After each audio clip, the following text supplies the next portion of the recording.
63 सालको वैशाख 11 गते महाराजगञ्जमा गिरिजाप्रसाद कोइराला बस्ने गरेको घरमा यो घोषणा भइसके पछाडि सबै नेताहरू जम्मा हुनुभएको थियो र त्यो नेताहरूको सरसल्लाह भइसके पछाडि नेताहरूमध्ये एकजना उभिएर बाहिर जम्मा हुनुभएको ठुलो हुललाई हामीले के कुरामा समझदारी गर्यौं भनेर पढ्नको लागि उभिनु भएको थियो।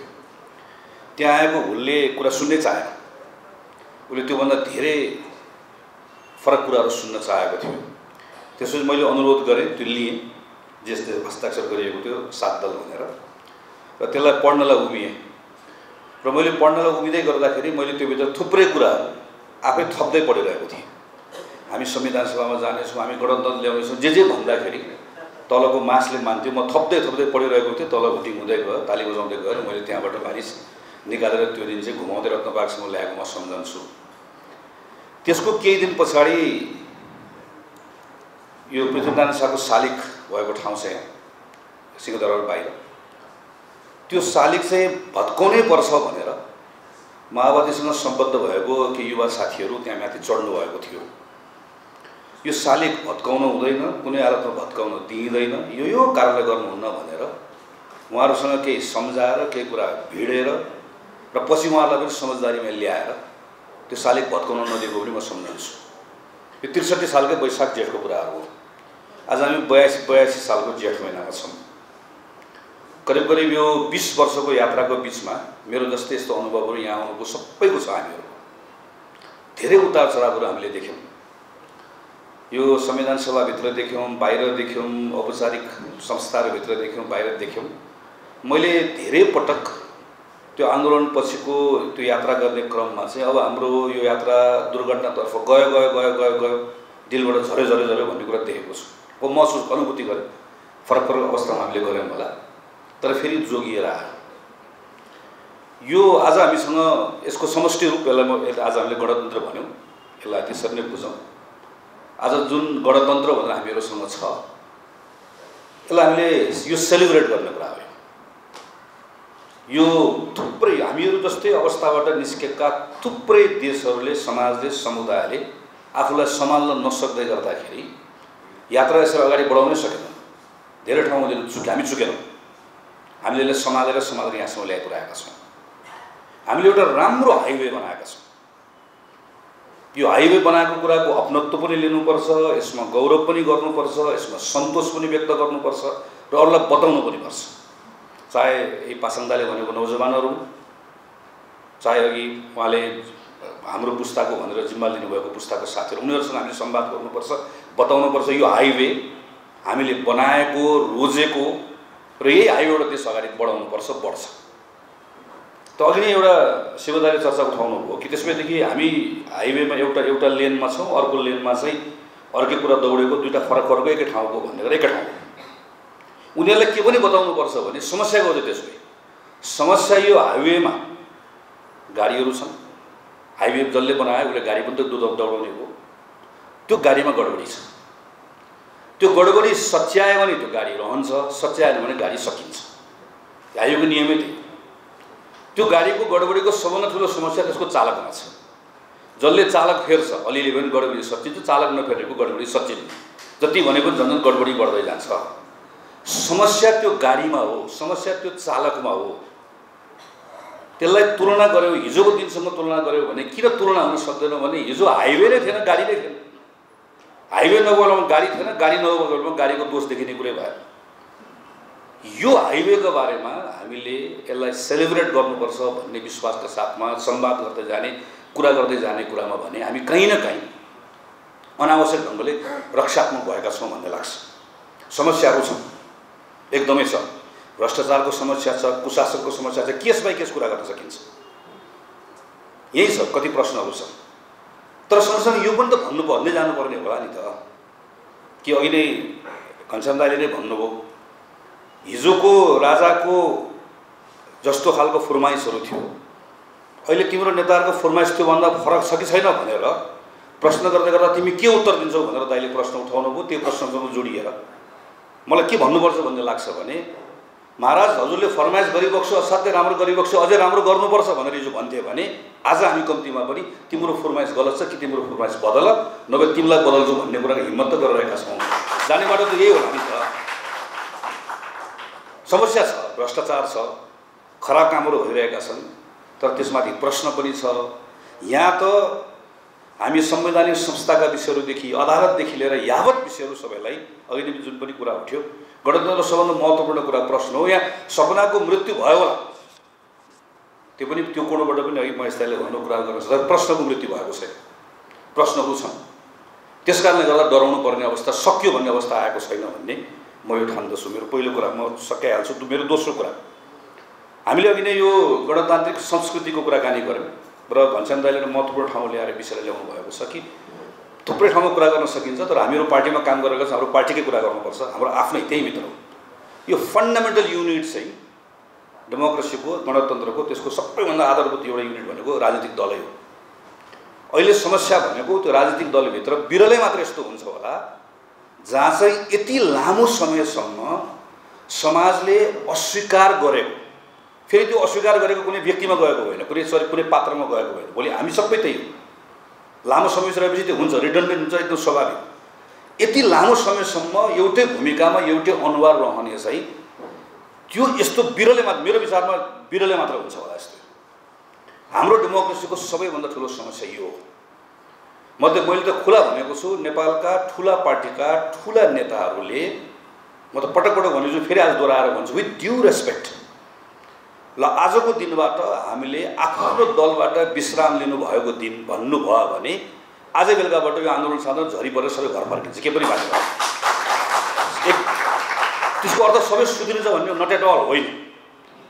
त्यो नेसेसरी कन्डिसन हो, सफिसियन्ट कन्डिसन होइन। पटक्कै हो, त्यसपछि समस्याहरू छन्, त्योभन्दा धेरै गहिरो छ, त्योभन्दा धेरै व्यापक छ, त्योभन्दा धेरै फराकिलो छ, त्यो ठाउँमा आउँछ जादु हुने होइन। तर त्यो नेसेसरी कन्डिसन हाम्रो सन्दर्भमा भयो, त्यो नेसेसरी कन्डिसन भइसक्यो। हामी त यो ठानेर के निष्कर्षमा पुगेको हो भने यो नेसेसरी कन्डिसनलाई पुरा नगरिकन बाँकी रहेका कुराहरू पुरा गर्नै सकिन्न भन्ने ठाउँमा पुगेर त्यसलाई बदल्ने प्रयास गरिरहेको। यसमा पनि हाम्रो अनुरोध अथवा हामीले संवाद गर्ने कुरा के होला भन्ने लाग्छ भने भएन, सकिएन भन्ने निष्कर्ष सुनाइदिने कि भएन त्यस कारणले गर्दा यसलाई बदल्नुपर्छ भन्ने कुराका निम्ति निरन्तर रूपमा त्यहाँभित्र लडाइँ चलिरहेका छ, लडिरहेका छन्, बदल्छन्, हुन्छ भन्ने कुरा पनि सँगसँगै लिएर जाने। हामीले बनाउने भाष्य के हो भन्ने कुरा त्यत्तिकै महत्त्वपूर्ण छ भन्ने लाग्छ। दलभित्रै अर्को छलफल गर्नुपर्ने कुरा, विथ ड्यु रेस्पेक्ट, योभन्दा अगाडि आएको कुराहरूको सन्दर्भमा चाहिँ हाम्रा के साझा कुराहरू छन्, साझा कुराहरूको बारेमा हामी एक ठाउँमा छौँ, तर हाम्रा भिन्न कुराहरू छन् भन्ने कुरा पनि मानौँ। घनश्याम दाइले नेपाली समाजलाई हेर्ने दृष्टिकोण र मेरो दृष्टिकोण एउटै छँदै छैन, हुनु पनि हुन्न। नभएको कारणले गर्दा हामी भिन्न भिन्न दलहरूमा छौँ। नेपाली समाजको शिक्षामा समस्या छ, नेपालको स्वास्थ्यको क्षेत्रमा समस्या छ, नेपालको सबभन्दा ठुलो मुद्दा रोजगारी हो भन्ने कुरो हामी दुइटै एग्री गर्छौँ। तर नेपालमा रोजगारी कसरी सृजना गर्ने हो, त्यो कुन रोजगारी मर्यादित रोजगारी ल्याउने हो भन्ने कुराका सन्दर्भमा हाम्रा भिन्न भिन्न हाम्रा दृष्टिकोणहरू छन् र हामी त्यो दृष्टिकोणहरूमध्ये यो दृष्टिकोण चाहिँ अब्बल हो भनेर जनताको बिचमा लिएर जान चाहन्छौँ, सूचित गर्न चाहन्छौँ, त्यसको आधारमा जनमत निर्माण गर्न चाहन्छौँ। हामी पनि केमा फस्यौँ भन्ने लाग्छ भने हामी एउटै हौँ, हामी एकै ठाउँबाट आएको, एउटै मूलको पानी खाएको, एउटै कुलोको पानी खाएको, त्यस कारणले गर्दा हामी एउटै हो भन्ने कुरा हामी जेनरलाइज गर्दा गर्दा गर्दा अघि रामकुमारले ठिक कुरा भन्नुभयो, हामीले डिपोलिटिसाइज गर्यौँ। हामी डिपोलिटिसाइज गर्यौँ, हामी एउटै हो भनेर होइन, हामी फरक। त्यो फरक हो भन्ने कुराले कहाँ लिएर जान्छ भने यो विकृत गठबन्धनको जुन राजनीतिक संस्कृतिले हामीलाई थिचेको छ यसबाट बाहिर निकाल्छ। अब त खुल्लमखुल्ला पार्टीका शीर्ष नेताले के भन्न थाल्नु भएको छ भने खुल्लमखुल्ला होइन त अब त 2084 सालमा दल पनि राम्रो बनाउनु परेन, दलको कुनै विचार पनि चाहिएन, दलको लागि मेहनत पनि गर्नु परेन, खालि एउटै कुरा गर्ने हो, कोसँग मिल्ने हो, कसलाई ढाँट्ने हो, यसलाई ढाँट्ने हो, यससँग मिल्ने हो, यससँग मिल्ने हो, त्यसलाई ढाँट्ने हो। किन सुरुदेखि नै के रह्यो भने त्यो विश्वास, त्यो सबै कुराको भरोसा सबै कुरा टुटेको अवस्था भयो। यसबाट बाहिर निकाल्नको लागि अघि गणतन्त्रको शुद्धता भनेको जस्तै मेरो अर्को आग्रह चाहिँ राजनीतिक दलभित्रको आन्तरिक लोकतन्त्र मात्र होइन, राजनीतिक दलभित्र शुद्धता चाहिएको छ। दल के, हाम्रो दल के हो, हामी को हौँ, हाम्रो परिचय के हो, हाम्रो सीमा के हो, हामी कोसँग कहाँसँग गएर छुट्टिन्छौँ।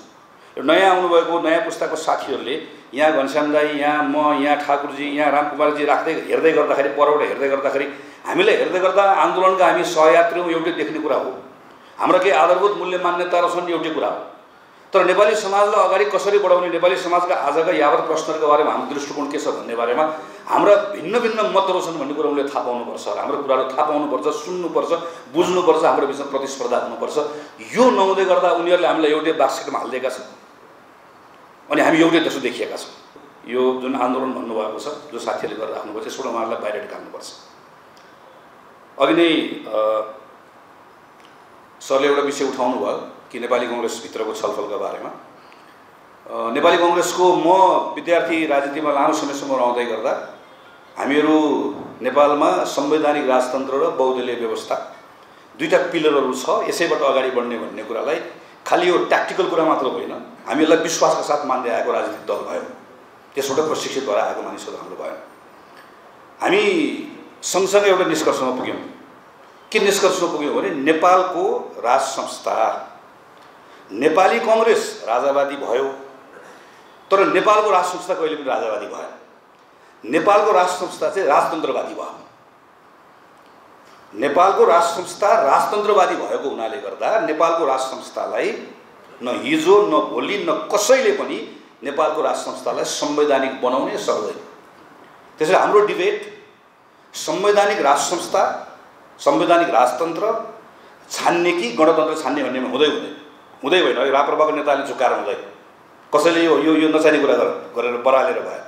हाम्रो डिबेट सिधा के कुरा हो, नेपालमा चाहिँ कि राजा रहन्छ, राज संस्था रहन्छ, राजतन्त्र रहन्छ कि गणतन्त्र रहन्छ, कुन छान्ने भन्ने कुरा।